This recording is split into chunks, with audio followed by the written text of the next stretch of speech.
దిగ్విజయ్ వ్యవహారం పీసీసీ నేతలకు మింగుడు పట్టం లేదు.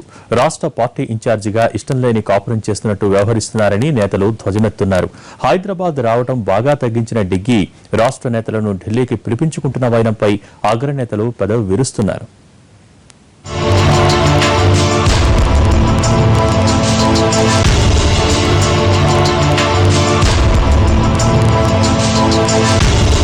రాష్ట్ర వ్యవహారాల ఇన్ఛార్జ్ దిగ్విజయ్ సింగ్ తీరు కాంగ్రెస్ నేతలకు ఏమాత్రం రుచించడం లేదు. కీలకమైన ఎన్నికలు జరుగుతున్న సమయంలో రాష్ట్రానికి రావాల్సిన ఆయన కదలకుండా ఢిల్లీలో కూర్చోవడాన్ని నేతలు తప్పుపడుతున్నారు. రాష్ట్ర విభజనకు ముందు గులాం నబీ ఆజాద్ స్థానంలో రాష్ట్ర ఇన్ఛార్జిగా బాధ్యతలు చేపట్టారు డిగ్గీ. ఆయన నేతృత్వంలోనే సాధారణ ఎన్నికల్లో కాంగ్రెస్ తెలంగాణలో ఓడింది. అంతేనా, ఆ తరువాత జరిగిన మెదక్, వరంగల్ ఎన్నికల్లోనూ కాంగ్రెస్ కు పరాజయమే ఎదురైంది. ఇక పార్టీ ఎమ్మెల్యేలు, ఎమ్మెల్సీల వలసలు సరే ఇంత జరుగుతున్నా దిగ్విజయ్ నుంచి పార్టీకి తగిన దిశానిర్దేశమే కరవైందనే అసంతృప్తి నేతల్లో అంతకంతకు పెరుగుతోంది.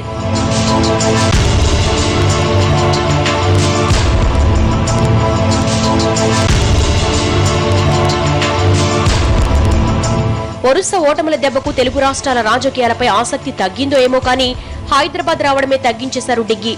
వచ్చిన ఉదయం ఫ్లైట్ కు మొక్కుబడిగా రావడం, సాయంత్రానికి తిరిగి వెళ్లడం చేస్తున్నారు. వరంగల్ ఎన్నికల సమయంలోనూ ఆయన ఇలాగే చేశారు. అభ్యర్థి ఎంపిక కోసం ఢిల్లీలో సమావేశం నిర్వహించిన దిగ్విజయ్ ఏకాభిప్రాయం కుదరకపోవడంతో తప్పనిసరి హైదరాబాద్ రావాల్సి వచ్చింది. అది ఒక్కపూటే. మధ్యాహ్నం ఫ్లైట్ దిగిన దిగ్విజయ్ సాయంత్రం 8 గంటలకల్లా తుర్రుమన్నారు.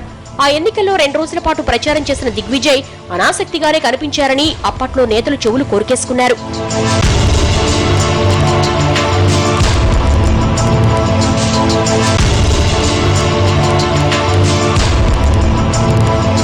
ఎమ్మెల్సీ ఎన్నికల విషయంలోనూ దిగ్విజయ్ పాత పద్ధతినే పాటించారు. ఉత్తమ్, భట్టి, జానా, షబ్బీర్లను ఢిల్లీ పిలిపించుకుని మాట్లాడి పంపించారు.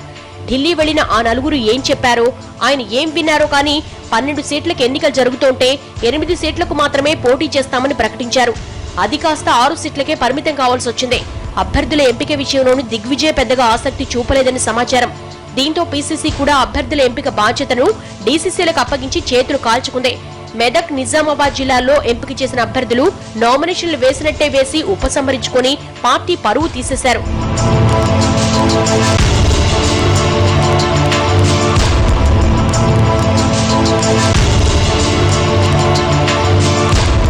ఇంత జరిగినా దిగ్విజయ్ మారారా అంటే లేదని చెప్పాలి. త్వరలో జరిగే గ్రేటర్ ఎన్నికల్లో అనుసరించాల్సిన వ్యూహం కోసం సమావేశం పెట్టాలనుకున్న దిగ్విజయ్ మళ్లీ పీసీసీ నేతలందరినీ ఢిల్లీకి పిలిపించుకున్నారు. ఢిల్లీ వెళ్లిన పీసీసీ బృందంతో 1 గంట మాట్లాడిన దిగ్విజయ్ జాగ్రత్తగా చేసుకోమని ఓ ఉచిత సలహా ఇచ్చి వెనక్కు పంపేశారట.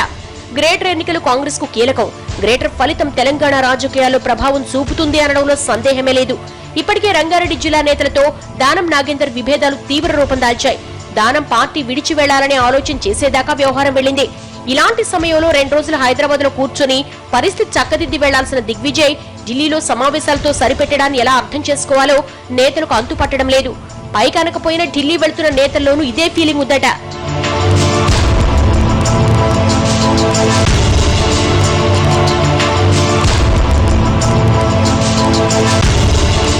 ఒకవేళ పార్లమెంట్ సమావేశాలు జరుగుతున్నాయి అనుకుంటే ఆదివారమో శనివారమో వచ్చి వెళ్లొచ్చని, కానీ దిగ్విజయ్కి ఇక్కడికి రావడం ఇష్టం లేకే ఇలా చేస్తున్నారని అంటున్నారు. తెలంగాణ కాంగ్రెస్ ని ఇలా చూస్తున్న దిగ్విజయ్ ఏపీ పీసీసీని అస్సలు పట్టించుకోవడం లేదు. గాంధీ భవన్ వరకు వచ్చే దిగ్విజయ్ ఆ పక్కనే ఉండే ఇందిరాభవన్ వైపు తొంగి కూడా చూడరు. రాష్ట్ర బాధ్యతలు వదిలించుకోవడానికే దిగ్విజయ్ ఇలా చేస్తున్నారనే అనుమానాలు వ్యక్తమవుతున్నాయి.